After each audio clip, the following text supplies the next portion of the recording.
आज भारतीय जनता पार्टीचे माजी मंत्री एकनाथराव खडसे यांनी राष्ट्रवादी काँग्रेसमध्ये प्रवेश करणार असल्याचे जाहीर केले। भाजपच्या प्राथमिक सदस्यत्वाचाही राजीनामा नाथाभाऊ यांनी भारतीय जनता पार्टीचे प्रदेश अध्यक्ष चंद्रकांत पाटील यांच्याकडे पाठवला आहे। नाथाभाऊ आणि त्यांची मुलगी रोहिणीताई खडसे हे शुक्रवारी आपल्या समर्थकांसह राष्ट्रवादी काँग्रेसमध्ये प्रवेश करणार आहेत। नाथाभाऊंनी आज खडसे फार्म हाऊसवर पत्रकार परिषद घेतली आणि माजी मुख्यमंत्री देवेंद्र फडणवीस यांनी माझ्यावरती कसा अन्याय केला आहे याचा पाडाच वाचून दाखवला। माझ्यावरती विनयभंगाचे खटलेही देवेंद्र फडणवीस यांनी दाखल करायला लावले। माझ्या मुलीला रोहिणीताई खडसे यांना विधानसभेची उमेदवारी देऊन पाडण्याचे काम नाही केले। माझ्या मुलीला रोहिणीताई खडसे यांना विधानसभेची उमेदवारी देऊन पाडण्याचे काम केले, असे अनेक विषय पत्रकार परिषदेमध्ये एकनाथ खडसे यांनी उघडले। न्यूज 15 मराठीसाठी काशीनाथ चव्हाण, जळगाव। महानगरपालिका कि क्या आपने इस्तीफा दे दिया है? क्या भाजपा से इस्तीफा दिया है आपने भी? हाँ, भारतीय जनता पार्टी से मैं प्राथमिक सदस्यत्व का राजीनामा दिया। और अभी एनसीपी ज्वाइन कर रही, अभी एनसीपी 30 तारीख को ज्वाइन करने वाला हूँ। क्या कारण रहे भाऊ आपको इतना बड़ा परिवर्तन करने का? 40 साल से भारतीय जनता पार्टी का काम मैं करते आए हूँ। ऐसे स्थिति में काम किया हमने कि जहाँ हम लोगों को पत्थर मारते थे, हमारे ऊपर थूकते थे, पत्थर भी मारने के बाद हम लोगों को कभी बहिष्कृत कर देते थे। ऐसे जगह से हम लोगों ने काम किया पार्टी का, और काम करते करते करते मेहनत के साथ सभी लोग आते गए, वो 4 बार चलता गया, बड़े हो गए भारतीय जनता पार्टी का। जहाँ पूरा हमारे एरिया में एक MP MLA सब चुन के आने लगे। और इतने 40 साल के बाद जब भी सरकार आई भारतीय जनता पार्टी की, तो मुझे भी मंत्री बनाया गया, मंत्री पद से निकाला भी गया, ये सब हुआ। पर ये पार्टी ने हम लोगों को दिया तो हमारी मेहनत थी, 40 साल की हमारी ताकत थी, मेहनत थी। ऐसे फुकड़ में हम लोगों ने किया। तो सर ये बोलते हैं कि पार्टी ने तुमको बहुत सारा दिया, मानता हूँ, पर क्या दिया पार्टी ने? तो उससे ज़्यादा हमने सफ़र किया ना, व्यक्तिगत जीवन सफ़र किया। एक अकेला लड़का चले गया, उस समय पार्टी के छोड़ना चाहता था कि घर पर बैठो, उस समय छोड़ दिया और फिर से काम में लग गया। कई ऐसे प्रसंग हुए जिंदगी में।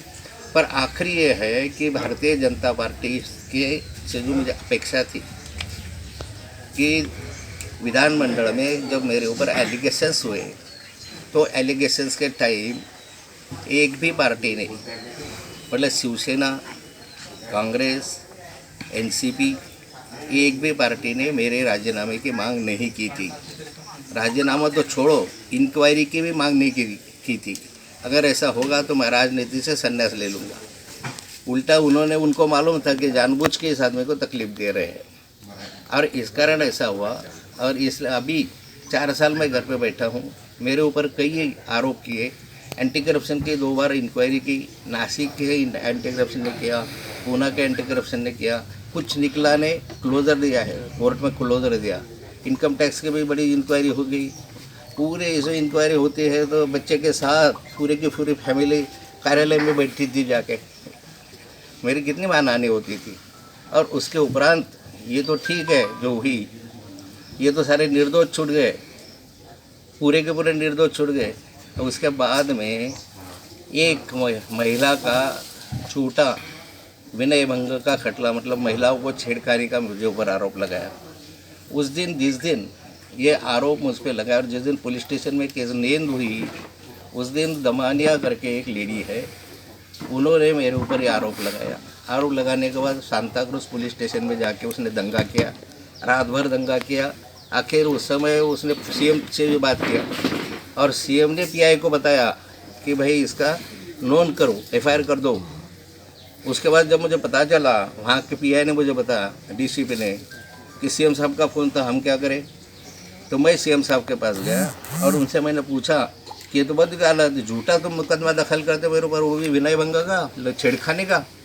तो बोले क्या करे, वो रात भर दंगा करती थी, हमें बोला निकाल लेंगे, बाद में पीछे ले लेंगे। ऐसा बोले बदनामी इतनी हुई। और उसके बाद में चलो कोर्ट में खटला चला, अभी 8-15 दिन पहले वो मैं भी उसके बाहर निकल गया उसके कारण।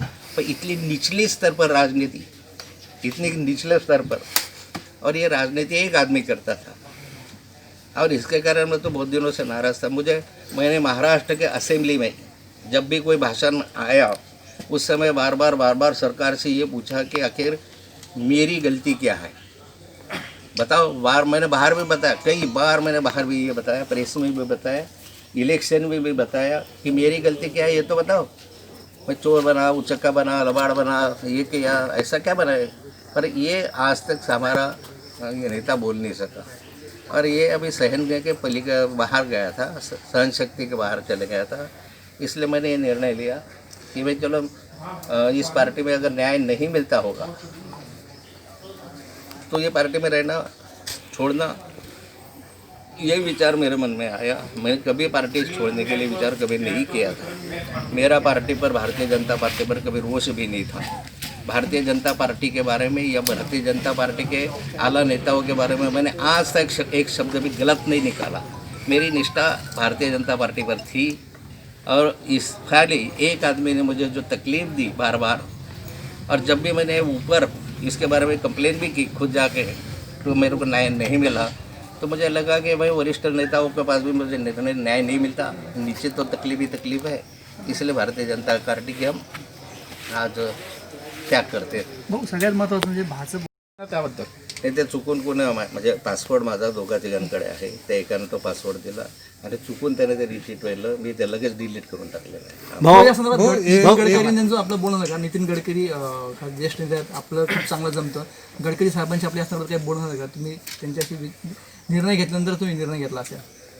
मी महाराष्ट्राच्या विधानसभेमध्ये जर माझे भाषणं तुम्ही ऐकले असतील, अगदी शेवटच्या दिवसचं जरी भाषण ऐकलं असेल, यूट्यूबवर माझी सर्व भाषणं उपलब्ध आहेत. त्यामध्ये भाषणांमध्ये 2-3 वेळा मी सांगितलं आहे की तुम्ही मला पक्षाबाहेर ढकलता आहे. माझी इच्छा नाही आहे, परंतु तुम्ही पक्षाबाहेर ढकलता आहे. नेहमी काही ना काही माझ्या मागे शुक्लकाष्ट लावून अशा रीतीने करता आहे. बाकी माझी सहनशक्ती संपली होय. इतक्या दिवसात वारंवार काही ना काही आरोप करत, किती तारखांवर हजर आलो, किती अँटी करप्शन झालं, किती कार्यालयांमध्ये सकाळपासून रात्रीपर्यंत बायको वगैरेंसहित बसत राहिलो. इंगलचा विषय झाला होता एक. आमचा काय दोष आहे? मी नेहमी सांगितलं की आजही या क्षणापर्यंत सांगतो आहे की माझा काय गुन्हा हे पार्टीनं सांगावं. मी विधानसभेमध्ये हेच बोललो की माझा काय गुन्हा आहे ते सांगा. तुम्ही मला पुराव्यानिश्चित सांगा की हा तुमचा गुन्हा. माझा गुन्हा एवढाच आहे की मी स्पष्ट वक्ता आहे. मी कुणाचे भाडबीड ठेवणारा नाही, मी लाचार नाही, कुणाचे पाय चाटत बसणारा तर अजिबात नाही. खूप शरद पवारांनी एकेकाळी आपल्यावरती टीका केलेली होती की तोडीबाज नेता म्हणून त्यांनी आपल्याला असं म्हटलेलं होतं. त्यांनी लगेच दुसऱ्या दिवशी डिनाय केलं होतं. मी आवाहन केलं होतं, तुम्ही जर राहतात, मी आवाहन केलं होतं की एक उदाहरण द्या, आणि त्यांनी मान्य केलं होतं तसं. भाऊ, आपण राष्ट्रवादीमध्ये प्रवेश केलेला आहे, आपल्यासोबत किती आमदार खासदार असतील? एकही आमदार, एकही खासदार माझ्याबरोबर नाही. रक्षाताई आणि रोहिणीताईंबद्दल काय सांगा? नाही, रोहिणीताई जिल्हा बँकेच्या चेअरमन आहे. रक्षाताईचा निर्णय, त्यांनी काय निर्णय घ्यावा हा त्यांचा प्रश्न आहे या ठिकाणी. पण रक्षाताईनं मला सांगितलं मी भाजप सोडणार नाही आहे. अशा रीतीनं असे अनेक प्रसंग आपल्याकडे आहे. ज्योतिरादित्य सिंधिया, माधवराज सिंधिया वगैरे उदाहरणं आहे. आता विखे पाटलांचं उदाहरण आहे, त्यांची बायको जिल्हा परिषदचे अध्यक्ष काँग्रेसची. अशी शेकडो उदाहरणं आपल्याकडे आहे. त्यामुळे त्यांची इच्छा होईल तेव्हा पण मी माझा निर्णय स्वतः घेतलेला आहे. त्या ठिकाणी मी कोणत्या पक्षावर, कोणत्या चिन्हावर निवडून आलेलो नाही आहे. माझा भाऊ, तुम्ही समाधानी आहात का? आता हे एकंदरीत 40 वर्षापर्यंत तुम्ही भाजपशी एकनिष्ठ झालेले आहेत, आता तुम्ही राष्ट्रवादीत जात आहेत, कुठेतरी मनात बोचतंय? निश्चित खंत आहे. भारतीय जनता पार्टी सोडण्याच्या वेदना आहे.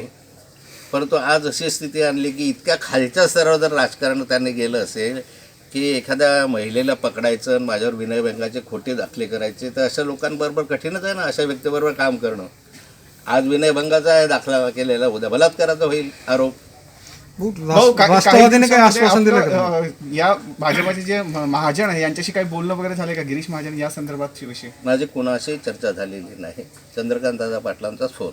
खूप राष्ट्रवादीने काही आश्वासन दिलं आपल्याला पक्षात येण्याच्या संदर्भात? आश्वासन कुठलंही मला दिलेलं नाही आणि मला ते आवश्यकताही वाटत नाही. आमची ताकद आहे आज. अशी चर्चा येते की राष्ट्रवादीच्या कोट्यातलं काही मंत्रिपद आपल्याला कृषी मंत्रिपद आपल्याला मिळणार आहे. असे काही कोट्यातलं इथं तेच सांगू शकते, मी कसं सांगणार. भाऊ, एवढा मोठा निर्णय घेतल्यानंतर काय आपलं काही बोलणं झालं असेल शरद पवारांशी आणि जयंत पाटलांशी? त्याशिवाय मला कुठलेही बोलणं, मला मी सांगितलं तुम्हाला की पदाच्या अपेक्षेनं मला काही जाणं येणार नाही आहे. मला पद माहिती होतं, इथेही मला मिळालं असतं या ठिकाणी पद. नाहीतरी मी सांगितलं ताकदीनं मिळवलेत. आजपर्यंत आमच्या जिल्हा बँका असतील, दूध फेडरेशन असतील, हे आमच्या ताकदीने मिळवले. मी त्या सहकार्यातल्या संस्था आहे, हे घराणेशाही नाही त्याच्यामध्ये. आज घराण्याशाही म्हटलं तर फक्त मी खासदार आमदार एवढे दोघं सोडले तर आमच्या घरात ज्या पद आहेत ते काँग्रेस राष्ट्रवादी शिवसेनेच्या भाजपच्या बळावर आहे. हे भाजपचे 2 तर मेंबर महानंदामध्ये, जळगाव जिल्हा मध्यवर्तीमध्ये बँकेमध्ये 6-7 भाजपचे आहे, ते मी आमच्या याच्यात घेतले म्हणून आहे. बाकीचे काँग्रेस राष्ट्रवादी शिवसेना आहे, त्यांच्या याच्यावर झाले. 100 वर्षामध्ये पहिल्यांदा भारतीय जनता पार्टीच्या विचाराचा माणूस जिल्हा मध्यवर्ती बँकेमध्ये आज चेअरमन झाला. हे एकसुद्धा नऊ शकले नाही. 27 वर्ष मीच फक्त इथं डायरेक्टर आहे, एखादा दुसरा डायरेक्टरच्या पलीकडे काही आलेच नाही. ज्या सहकारी संस्था आणल्या त्या आमच्या ताकदीवर इतरांशी तडजोड करून पॅनल लढून आणलेले आहेत. त्या काही कोणाचे उपकाराला आलेले हे काही घराण्याशाहीनं नाही आलं आहे माझ्याकडे त्या ठिकाणी. आणि आता आणून दाखवा म्हणा, एक जिल्हा बँकेचा चेअरमन करून द्या, मी आयुष्यभर लाचारी करेन तुमची. भाऊ फडणवीसांचं कारण आतापर्यंत जे काही प्रकरणं घडलेत ह्याचे आता आज वेळ कमी आहे. नाही तर प्रत्येक प्रकरण जे गैरव्यवहाराचे आरोप केले त्यांना कोर्टामध्ये जायचं, कोर्टामधून म्हणे की याच्यावर लावायचं. वकील मला सांगतात, मला आता पोलीस अधिकारी सांगतात की कशा रीती तुमच्यासमोर काय बोलायचं आहे, मागून कसे फोन यायचे, हे मला वकिलांनी सांगितलं या ठिकाणी. असं हे करायला नको होतं ना. खरंच साथ द्यायची होती तर खरे साथ दिली असती. कशासाठी असे केले? किती मोठा मानसिक त्रास झाला, कुणी काही म्हणावं, पण मला मेंटली तर 4 वर्ष मी त्या मानसिक तणावाखाली जगलो की नाही जगलो. भाऊ तुम्हाला कुठेतरी भावनिक साथ देऊन पक्ष थांबवण्यासाठी कुठेतरी हे होत होतं का भाऊ पक्षाकडनं, भाजपकडनं भावनिक साथ घालून कुठेतरी एवढ्या दिवसामध्ये नाराजी? मला चंद्रकांत दादा पाटलांशिवाय कोणाचाही फोन आलेला नाही. चंद्रकांत दादांचा मला फोन आला होता फक्त, ते पक्षाचं असं काम आहे तुम्ही केलेलं आहे. आणि नेहमी जसे आमच्या पक्षामध्ये एक सवय आहे, नाथा भाऊ तुम्ही ज्येष्ठ नेते आहात, ज्येष्ठ म्हणता हे सगळं आतापर्यंतचं इथपर्यंत आणून सोडलेलं आहे. या वर्षीची दिवाळी तुमची राष्ट्रवादी महाविकास आघाडीसोबत साजरी होणार आहे. अरे परवा मी राष्ट्रवादीत जाणार आहे महाविकास.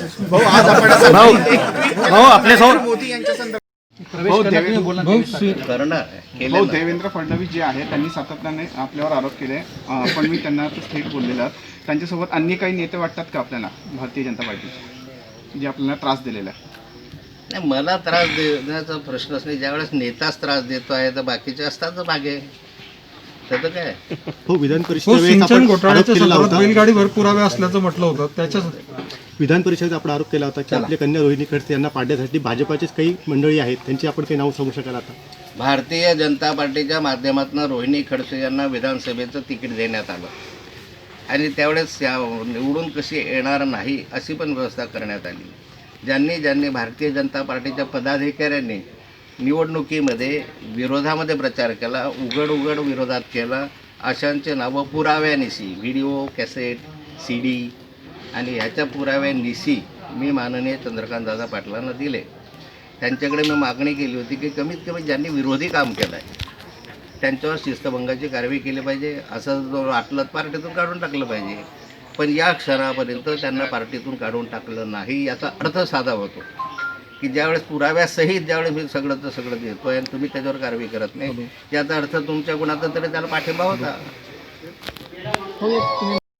मी फक्त माननीय देवेंद्रजीवर नाराज आहे. एक प्रकारे विनयभंगाचा खटला दाखल करणं आणि तो बोगस बनावट खटला दाखल करणं यापेक्षा माणसाच्या जीवनामध्ये वाईट काय असतं? इज्जत घेण्यासारखा प्रकार आहे ना. आणि त्याच्यासाठी मुख्यमंत्र्यांनी फोन करणं हे तर त्याच्यापेक्षा जास्त वाईट आहे ना. त्यांनी नाही म्हणावं की मी असा फोन केला नाही, कारण मी देवेंद्रजीकडे स्वतः गेलो होतो. स्वतः घेऊन त्यांना म्हटलं की असं कसं काय माझ्यावर खटला दाखल करता, हा खोटा चुकीचा तुम्हाला माहिती आहे. ते म्हणे होती फार गोंधळ करत होती. मग म्हटलं गोंधळ करत होते, पोलीस स्टेशनला झोपली काय, रात्र हे केलं काय, त्यांचं 353 का नाही दाखल करत म्हटलं. त्यांचे त्या दमानिया मॅडमवर 353 दाखल केला नाही, परंतु माझ्यावर 509 दाखल केला. आणि जीवनामध्ये समजा ठीक आहे भ्रष्टाचाराचे आरोप असतील, अन्य असतील, ते असतील त्याच्या, परंतु सर्वात दुःख देणारी गोष्ट आहे की विनयभंगाचा खटला दाखल केला. मी परवा दिवशी 4 दिवस म्हणजे मागच्या 8-10 दिवसापूर्वी निघालो बाहेर, पण निघालो नसतं तर 3 वर्ष जेलमध्ये गेलो असतं. त्याच्यापेक्षा आयुष्यभराची बदनामी घेऊन गेलो असतो ना. म्हणजे ह्या गोष्टी मला न आवडणाऱ्या होत्या.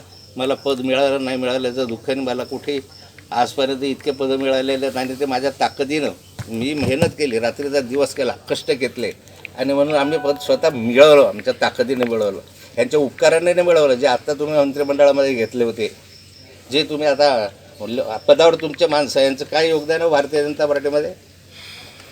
मी यांनाच विचारणार आहे की जे काही तुम्ही आता आणले होते, मागे मंत्री केले अनेकांना, मागे तुम्ही अनेकांना आता पदं दिले आहेत, ह्यांचं भारतीय जनता पार्टीमध्ये काय योगदान आहे? आत्ता घेतलं पार्टीमध्ये कोणाला मंत्री केलं, आता घेतलं पार्टीमध्ये कोणाला विरोधी पक्ष नाही, तर आत्ता घेतलं पार्टीमध्ये त्यांना त्या ठिकाणी केलं, हे दिलं. आम्ही तर 40 वर्ष घातले, त्या पदासाठी लाचार नव्हतो आम्ही. परंतु दुःख या गोष्टीचं आहे की भ्रष्टाचाराच्या आयुष्य घातलं 40 वर्षात. मी महाराष्ट्राच्या विधानसभेत सांगायचो एक आरोप सांगा मला मी जोपर्यंत देवेंद्रजी मुख्यमंत्री झाले आणि आरोप केला त्यापर्यंत माझ्या जीवनामध्ये कुठल्याही माणसाने एक आरोप केला पाहिजे केलेला असेल तर सांगा मला. एकही आरोप नाही, कुठलंही घेणं नाही. माणसाचं जीवन उद्ध्वस्त करण्याचं काम ह्यांनी केलं आणि त्यामुळे नाईलाजानं मला भारतीय जनता पार्टीचा त्याग करावा लागतोय.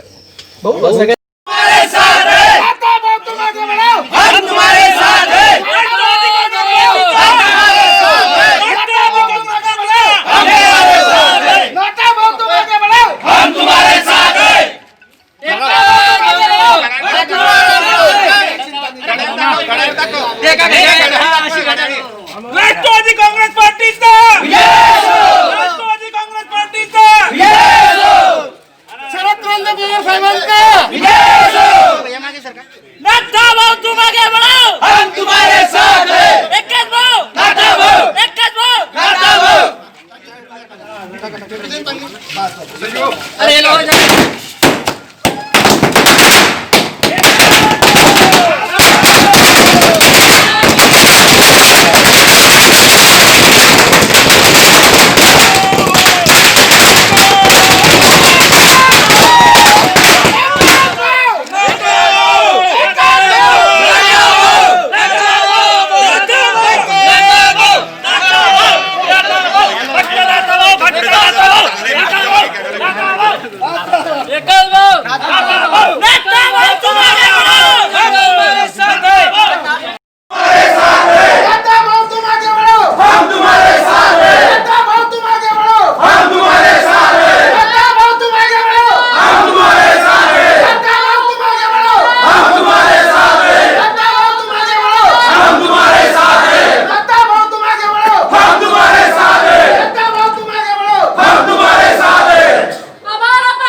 भारतीय जनता पार्टीच्या प्राथमिक सदस्यत्वाचा मी राजीनामा दिला आहे.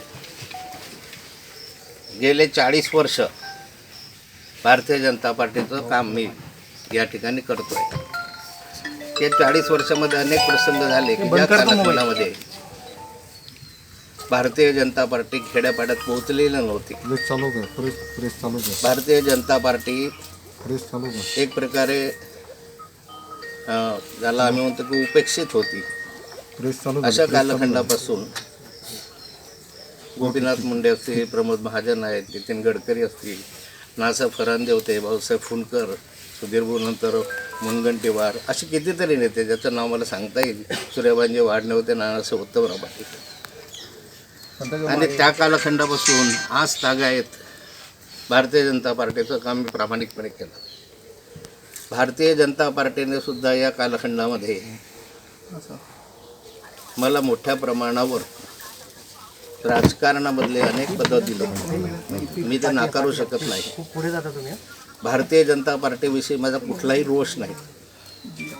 मी कधी भारतीय जनता पार्टीच्या केंद्रीय नेत्यावर किंवा भारतीय जनता पार्टीवर टीका केली नाही. या क्षणापर्यंत कुणाविषयी आक्षेप घेतला नाही, टीका केलेली नाही. मधल्या कालखंडामध्ये जेव्हा विधानमंडळामध्ये मुख्यमंत्रीपदाचा दावेदार म्हणून ज्यावेळेस मी म्हटलं की बहुजन समाजाचा मुख्यमंत्री असला पाहिजे,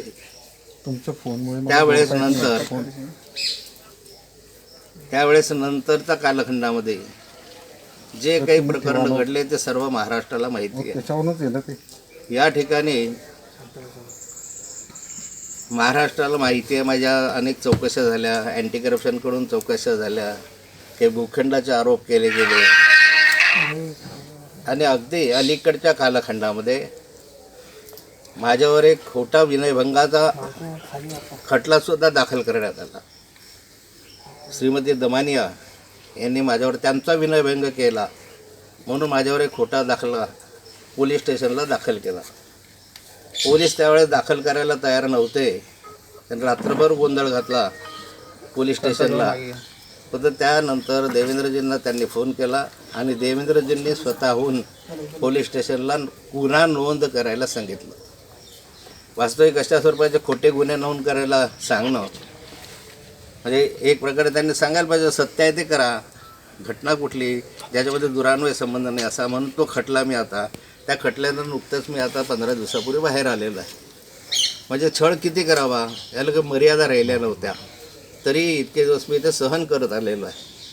आणि यामधून इतक्या दिवसामध्ये जे माझ्यावर भ्रष्टाचाराचे आरोप झाले, ज्यांनी माझ्यावर ॲलिगेशन्स केले, माझा दावा आहे की त्या कालखंडातलं सगळं रेकॉर्ड काढावं, विधानमंडळामधलं रेकॉर्ड काढावं. एकाही राजकीय पक्षाने, एकाही काँग्रेस, राष्ट्रवादी, शिवसेना, शेतकरी संघटना असेल का कोणत्याही राजकीय पक्षाने माझ्या राजीनाम्याची मागणी केलेली नव्हती, माझ्या चौकशीची मागणी केलेली नव्हती. अशी जर विधानमंडळामध्ये कुणी आक्षेप घेतला असेल, चौकशी करा असं म्हटलं असेल, असे जर खरं असेल तर मी एका मिनिटामध्ये राजकारण सोडायला तयार आहे. कोणीही माझ्या चौकशीची मागणी केलेली नसताना माझा राजीनामा घेतला गेला आणि जे काही घडलेलं आहे आता याच्यात परत मी पुनरावृत्ती करत नाही. मीही पक्षासाठी माझं उभं आयुष्य घालवलं आणि अशा कालखंडात घालवलं की जे दगडं खाल्लेत, धोंडे खाल्लेत, लोक आमच्या याच्यावर थुंकले, मारलं, माझ्यातून वाळीत टाकलं गेलं. अशा कालखंडातून आम्ही काम केलं. तर पक्षासाठी 40-40 वर्ष आम्ही त्या ठिकाणी काम केलं. म्हणजे असं नाही आहे की पक्षाने तुम्हाला काय कमी दिलं, त्याच्यापेक्षा कितीतरी अधिक. आता होऊन आपल्या जीवनाचा 40 वर्ष दिले त्यासाठी.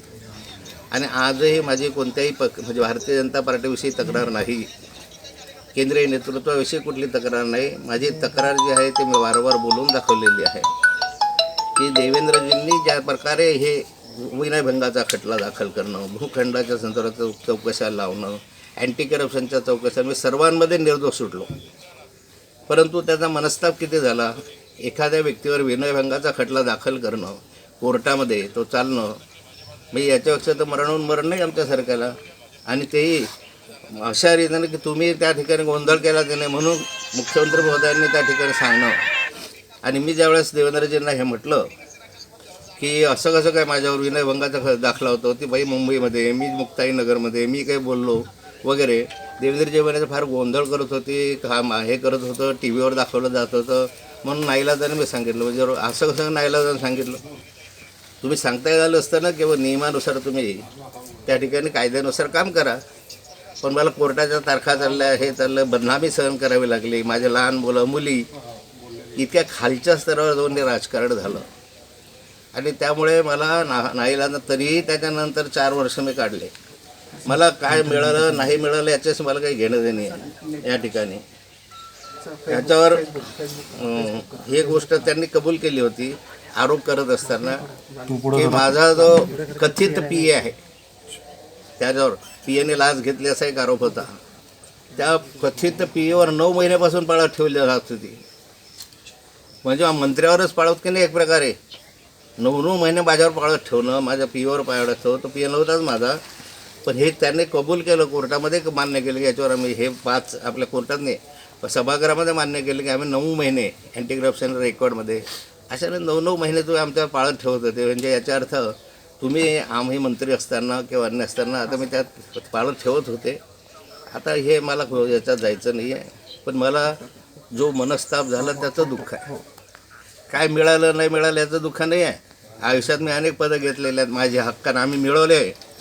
आम्ही जे काही पद मिळालं ते माझ्या ताकदीवर, भारतीय जनता पार्टीच्या ताकदीवर मिळवलं, दुसरीकडे काय नाही झाले. आणि माझे तुम्ही जर इतकं पारदर्शी कारभार पाहतात तर तुमच्याकडे भारतीय जनता पार्टीमध्ये किती लोक आहेत की ज्यांच्यावर आरोप नाही बोले याच्यामधून येऊन पडलेले आहे. मोठे मोठे आक्षेप असलेले नेते आज तुमच्याकडे 40-60-70% तर तसे नेते तुमच्याकडे आहे.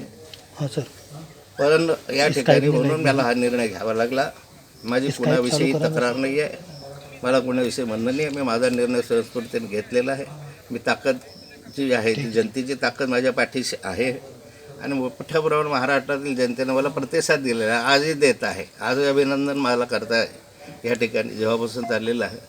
त्यामुळे ज्या पक्षात आहे त्या पक्षामध्ये मी कधीही राष्ट्रवादीवर बघावं की यापूर्वी एखादा प्रसंग काढावा की राष्ट्रवादीनं माझ्या राजीनाम्याची मागणी केली होती का काँग्रेसने केली होती का शिवसेनेनं केली होती. एक वेळसुद्धा एक प्रसंग असं की आज याच्यावर केली होती. आणि आज आमचे दानवेजी म्हणतात की ज्यांच्यावर टीका टिप्पणी केली तेच आज हे करत आहे वगैरे वगैरे. पण ठीक आहे, जे असेल नसेल, मी भारतीय जनता पार्टीला सोड चिठ्ठी दिलेली आहे. न्यूज 15 मराठीसाठी काशीनाथ चव्हाण, 23 तारखेला जळगाव. मी NCP मध्ये प्रवेश करणार आहे.